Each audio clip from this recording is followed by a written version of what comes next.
You're listening to the Central Indiana Sports Report with your host, Greg Mengelt. Welcome back to the Central Indiana Sports Report. Eric Robinson and Ryan Robinson. Eric is here live at Stage 22. Ryan Robinson is on the phone with us. Welcome, guys.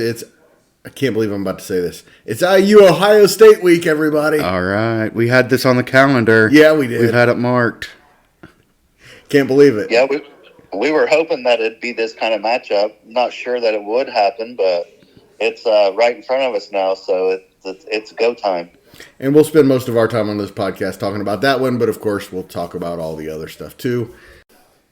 It's been a crazy season in Bloomington, man. If IU can win this one, it changes everything, doesn't it? Oh, absolutely. I mean, who would have thought 10-0?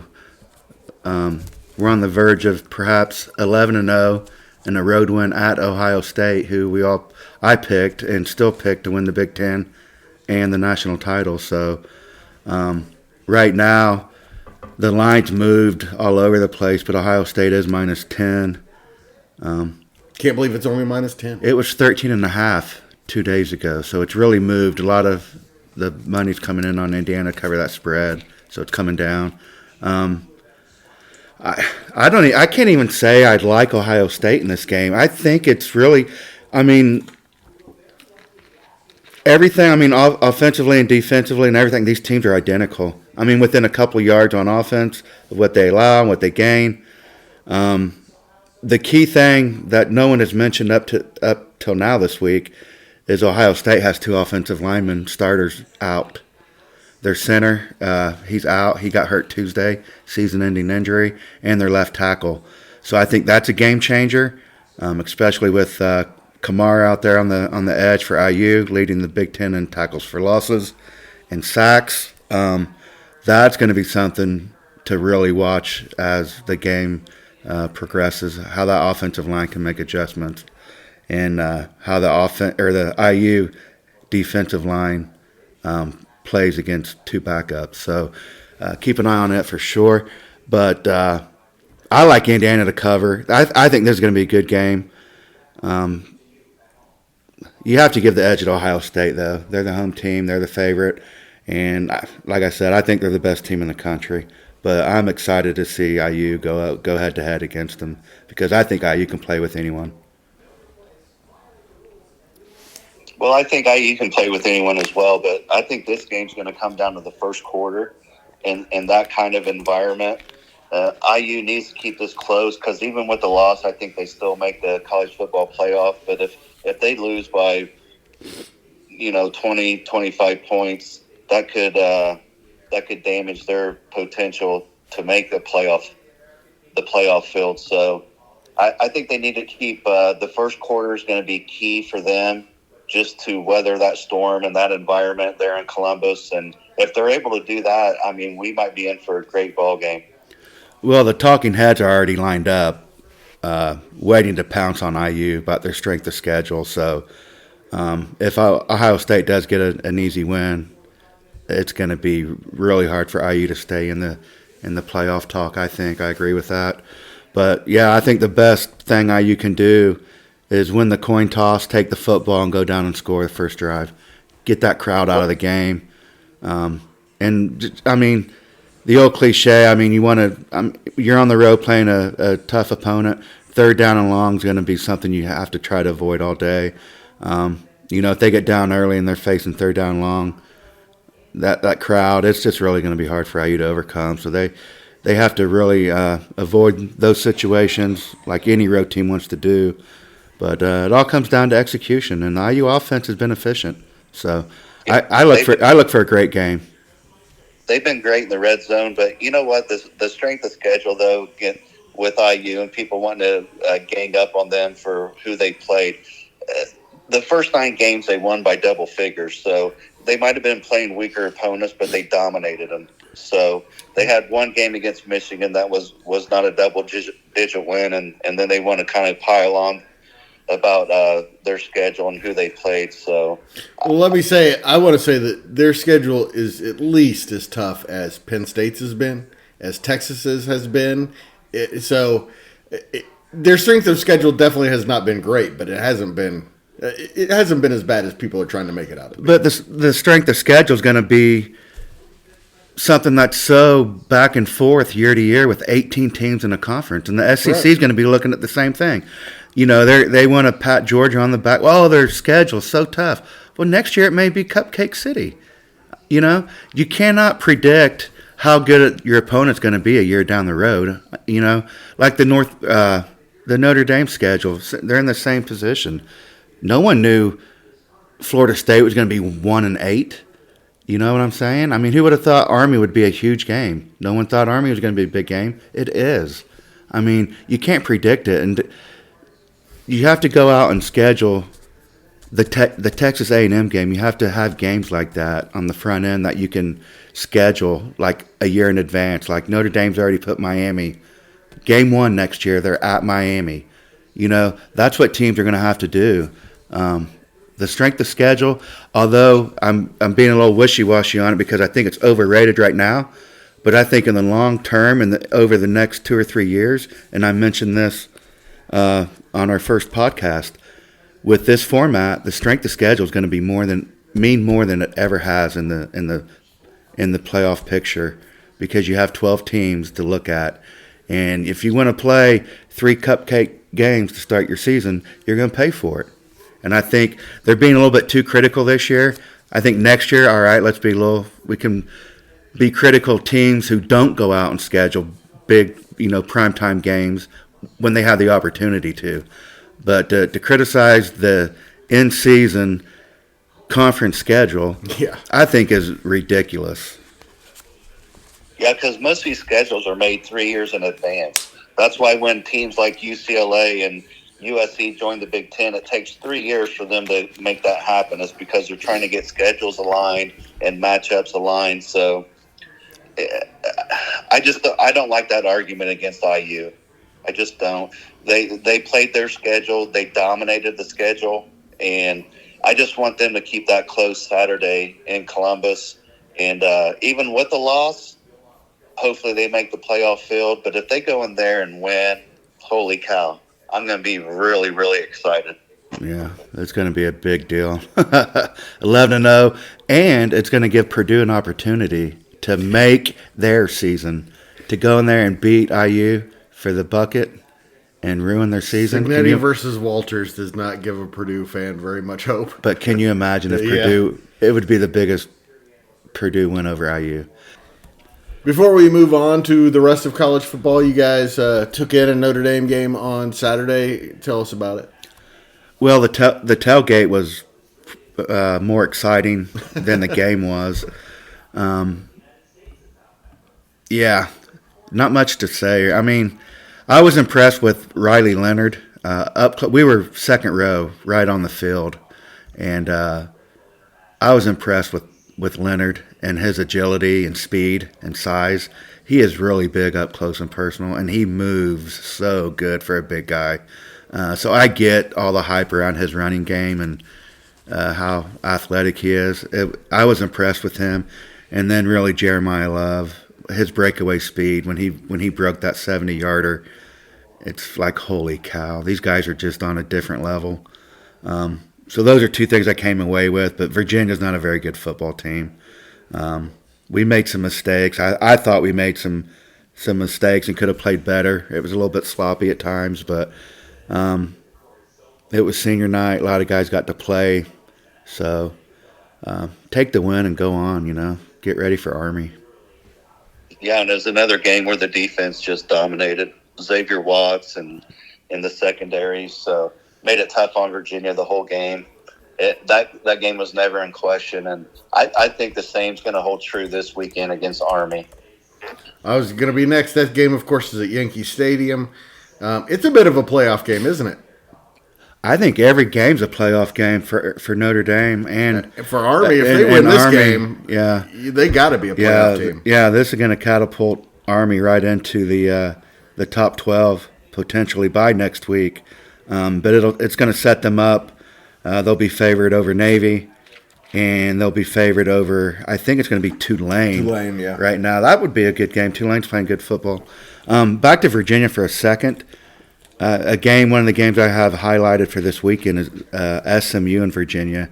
Not that I'm picking Virginia, but it's going to be interesting to see how Virginia stacks up against SMU just based on how they played Notre Dame. So it's something as a Notre Dame fan I want to pay attention to see what that score looks like. Maybe, we could see SMU down the road. So Absolutely. I think that's an interesting game for me. But yeah, back to Notre Dame Army. I disagree with Ryan a little bit because I think Army is way better than Navy, and the fact that Army can control the football just really diminishes the amount of mistakes you can make. Also, change Notre Dame's personnel a little bit. Their strength is their defensive backfield, and that's going to be a non-factor. Yeah, Army does throw the ball a little bit more. Yep. But yeah, that's a good point too. But I mean, it all comes down to the quarterback play for Army. Bryson Daly has got over 1,100 yards rushing. He's thrown for 650, but he's got 21 rushing touchdowns. I mean, we're talking Gentry's got 26, I think, for Boise. I mean, this guy's putting up touchdowns with the best of them. And as a team, they got 35 rushing touchdowns. And we know they're going to run the ball. That's what they want. That's what they want to do. I'm a little bit concerned about this game. I wasn't concerned about Navy, but this one's a little bit different. They're just so efficient. They've only made 5 field goal attempts. I mean, wow. They score touchdowns. They control the ball. They score touchdowns. That's all they do. I hope maybe by Saturday I can be more like you, Ryan, but I'm a little bit worried. Yeah, I don't think they haven't faced a defense like what Notre Dame possesses. So I think maybe the first quarter and a half, it might be a back and forth or a tight game, but I look for Notre Dame to eventually just pull away in that game and make it somewhat of a blowout. All right, before we move on, let's talk about some other games from last week, if you don't mind. Georgia got a big win. Anything else we need to look at in hindsight for the playoff picture? Well, Georgia with a big win, of course, but then you also had Florida, who has nothing to play for, knocked off LSU and pretty much eliminated their season. So there's a lot of matchups this weekend that could be similar when you talk about Army and Notre Dame. You got Indiana going to Ohio State, Ole Miss at Florida, who just knocked off LSU. So Ole Miss better show up ready to play for that game. And then Eric mentioned it a minute ago, SMU going to Virginia. And I know Notre Dame dominated Virginia, but they're still a 5-4 football team. And SMU's going to have their hands full. I think in that game, that will probably be a tight game. And then BYU getting beat by Kansas. Yeah. Yeah, BYU losing to Kansas. And Eric called that. He said that might be a close game. But BYU has a 1 loss, and now they're going to go on the road to Arizona State, who's 8-2, and they're right in the thick of things for that conference championship. So there's still a lot of football here, and that top 12 is going to shuffle again. Yeah, sticking with the Big 12, you mentioned Kansas. They're playing probably our favorite team. Collectively, the three of us. Yeah. Colorado goes to Kansas, and that game's going to be played at Arrowhead. Kansas is, they're on a two-win streak over ranked opponents, knocking off BYU and Iowa State. They are a 2.5-point underdog in this game, but I think Colorado, if this is going to be my lock, I'm going to take Kansas over Colorado. Wow. This weekend. And what that's going to do to the Big 12 is you could potentially have, after this weekend, when BYU goes to Arizona State and gets beat and Colorado loses to Kansas, you're going to have 4 teams tied. BYU, Colorado, Arizona State, and Iowa State will be right back in the picture, all sitting at 6-2 with 1 week left. Wow. So yeah, that's going to be that's going to be a whole bunch of tiebreaker scenarios. Yeah, that's going to be bonkers in the Big 12. But I do like Kansas to win, to beat Colorado. Colorado's coming in on a 4-game win streak, though. They're playing good football. But Kansas, I think Kansas is finally the team that everyone thought they would be week 1. And for whatever, they stumbled coming out of the gate. But they were picked to win the Big 12 or be in the top 2 by about everyone that was talking about Big 12 football. And now we're seeing that team play like they are a conference champion. So I'm going to take Kansas. I'm taking Arizona State to knock off BYU. They're actually a favorite in that game, 3-point favorite right now, Arizona State. Yeah, so, Arizona State 3, but I think Colorado beats Kansas. Sanders was playing great at quarterback, and Travis Hunter's obviously doing his thing. So I think Colorado keeps rolling, and I look for them to win. I think absolutely there's concern. I mean, when you look at the top 12 playoff teams, or the 12 playoff teams, there's 7 of them going on the road this week. So you got IU on the road, Ole Miss on the road, Penn State on the road, BYU on the road, Boise State on the road, Notre Dame on the road, and Alabama all on the road. So that's over half the field playing on the road. And with 2 weeks left to go, I think there's so much potential for this thing to just get blowed up. And Penn State going to Minnesota, I think could just be a huge shocker in this one. Well, the only reason I think Penn State's it could be a problem is because Penn State is Penn State, and they're going to lose another game. I mean, history tells us they're going to get beat one more time. That's my point. Right. So I had this game marked a couple of weeks ago that this could be a hiccup for Penn State. Right now they're minus 11, but that Minnesota defense is 4th. They got the 4th-ranked defense in the Big Ten, so they could keep it close. Obviously Penn State's the favorite, but yeah, this is the game Penn State loses every year. They lose one of these all the time, every year. So, any concern for Alabama at Oklahoma? I don't have any concern there. I think Alabama takes care of business. Yeah, I agree with that. I don't think there's any concern there.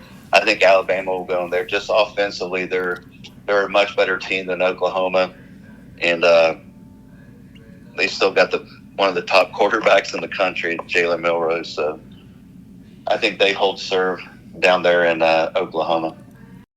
All right, guys, let's talk about teams that can play themselves into the playoffs and teams that can play themselves out. Let's start with Ryan. Well, obviously, you got BYU and their matchup with Arizona State. So a week ago, they're sitting at the number 3 seed, and then they lose to Kansas, and now they're holding on for dear life in a game at Arizona State. And if they lose that, obviously their season's over with. So that's definitely a team that can play themselves out.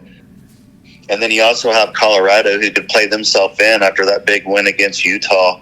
If they can go in and win this week, they're obviously still well alive. And then here's the team that I think is just flying under the radar, and they're the ACC first place team, and that's SMU. And obviously the playoff predictors don't expect them to win that conference because they still have Miami seeded number 3. So they think Miami's going to win the ACC, but SMU's still sitting there undefeated in the ACC, and they have 2 winnable games left to go. So I look for SMU. They can play themselves in, even though they're not even out, but the committee kept them out. I think they could play themselves in. And you still got Tennessee still alive in the SEC. If a couple of things happen this weekend, they could still be alive. Yeah, back to the BYU Arizona State game. That's why it's so intriguing too, because you have 2 teams that could play themselves in or out depending on the outcome there. If Arizona State wins, BYU I think is eliminated, and Arizona State will still be alive to get to that title game. But Colorado, same situation as you mentioned. But you mentioned a team flying under the radar. I've got one for you. No one's even talked about Colorado State. They're undefeated in the conference. Wow. Ahead of Boise State, but they keep Boise State ranked 12. Now, Colorado State can make the title game. I don't like their chances. You look at some of their blow. They've had Texas beat them by 50. And then Colorado beat them 28-9 back in September. So head-to-head versus, the top teams, they haven't been very competitive, but they are undefeated. And if they make the title game and play Boise, I mean, anything can happen. All right, guys. Well, we still got some more to talk about, but we'll talk more about the playoffs next week. For right now, is Travis Hunter back on top of the Heisman Trophy race? I think so. The guy is now they're projected number one NFL pick. Now they're saying the momentum has turned around on him in the last 2 to 3 weeks. The three of us have all been on the same page from week one. We've all felt like he's the best football player in the nation, college. So finally, he's getting his credit. But the ironic thing I find through all the Travis Hunter hoopla is, why isn't Shedeur Sanders like one of the top quarterbacks and not even being mentioned in the Heisman? Because he's the second best player on his team. I know, but it's insane. His numbers are. He's worthy. Legit. He should be in the conversation. Those two are so much fun to watch. Braden and I just talked about that tonight. That's saying Shedeur Sanders. That's funny that you bring that up, because he's playing at a high level, and he's so much like Daniels out of LSU.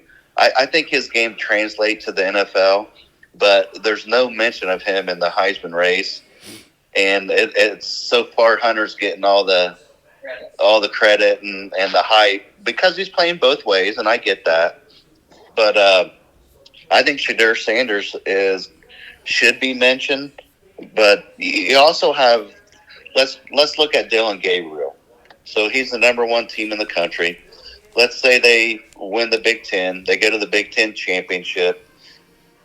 Oregon wins the Big Ten championship. That Heisman Award gets presented before any playoff games take place. How are you not going to give that award to Dylan Gabriel? It's going to be really, really tough not to do, because it's not that award's going to be given before any of these college football playoff games. So if he wins the Big Ten tournament with the stats and everything he has, and he's the number one team in the country, I think he's going to be your Heisman. Well, I think it's a two-man race. I agree with what you're saying, but I don't know that all of that happens for Oregon like you put it. I mean, I don't think they win the Big Ten. I really don't. I think on a neutral field, Ohio State beats them. Yeah, and they might. I'm just saying if those things happen, it's gonna be hard not to give that award to Gabriel. Right. And on the flip side, if Colorado gets beat to Kansas, doesn't even make the conference championship game, doesn't make the playoffs, does Travis Hunter still worthy of the Heisman? I'm asking. I'm not saying he should not be, but right. Yeah, I think a lot of it depends on who wins. Isn't he still the best football player? Yes, he still is, but he's going to have a couple hundred yards receiving, maybe a pick or something. That's why the end of the year it gets so crucial on what you're doing and what your team's doing. And it's all coming down to like a last minute shot, with the competitiveness is so close, and that's just why I just love college football. Well, he averages 120 snaps a game. Crazy. It's unheard of. And I think this is one year where the Heisman is going to be determined in the last couple of weeks. I think we probably. I don't have any idea who's going to win it at this point. And isn't it funny what a bye week does to you? Because Cam Ward had a bye week. Now we don't even talk about him. Oregon's on a bye this week. So who are we going to be talking about next week, though? With these other games going on, these bye, and we've seen in the playoff the seeding that we've seen teams drop after a bye, not even playing a game, and they've dropped. Notre Dame dropped, and also SMU dropped 2 weeks ago when they were on their bye. So are we going to, maybe teams are going to stay away from the bye the last month of the season because we've seen it hurt teams. Well, I don't know if you guys heard what Lane Kiffin said about the SEC title game.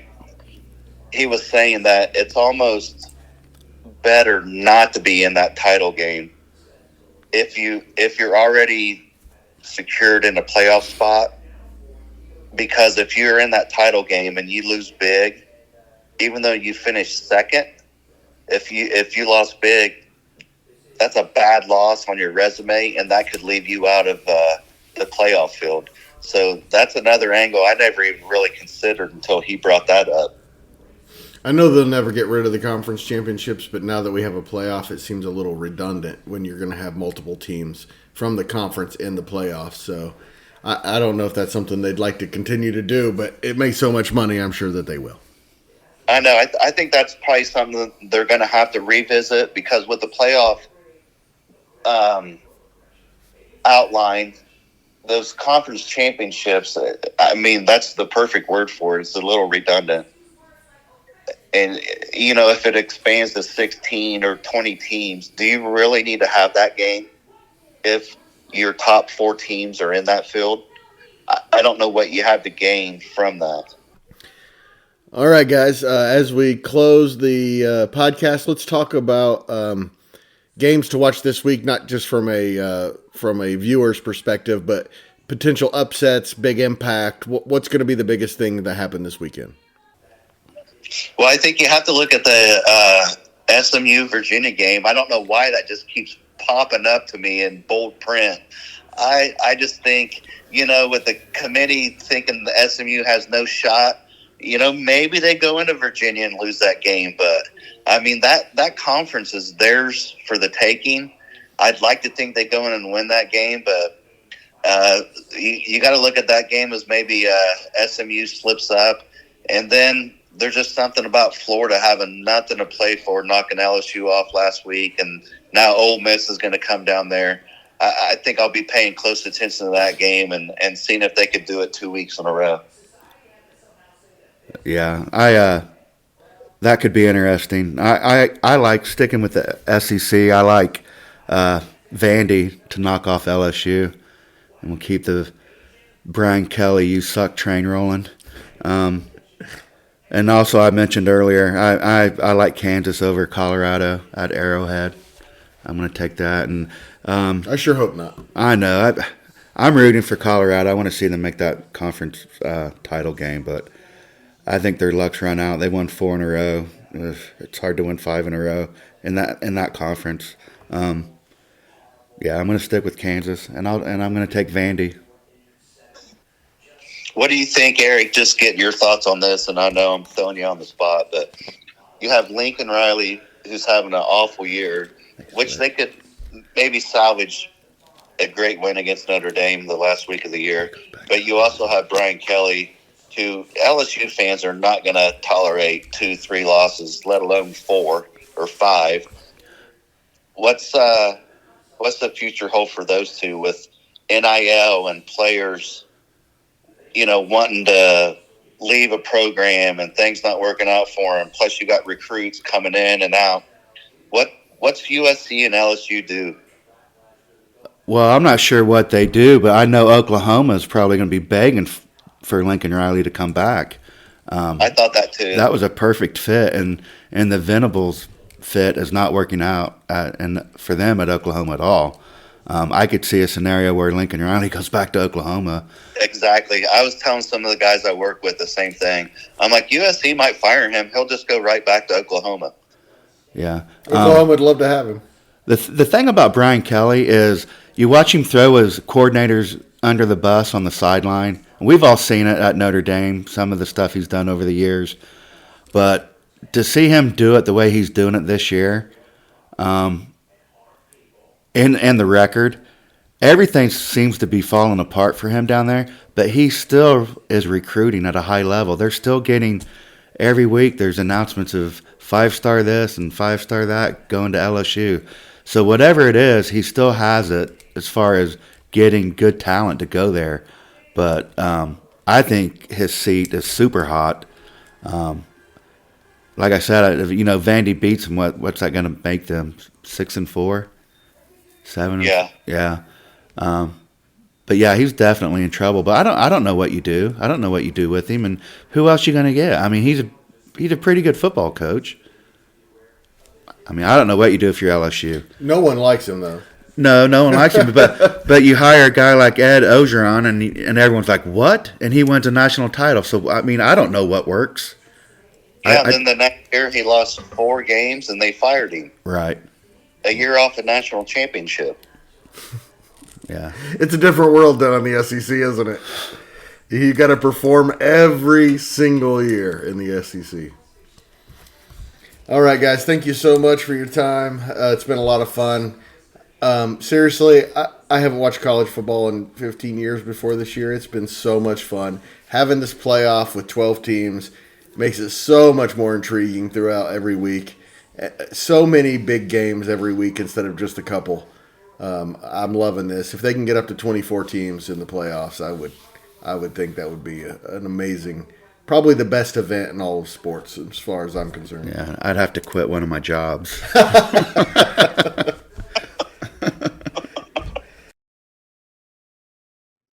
The Central Indiana Sports Report is a product of ITG Media.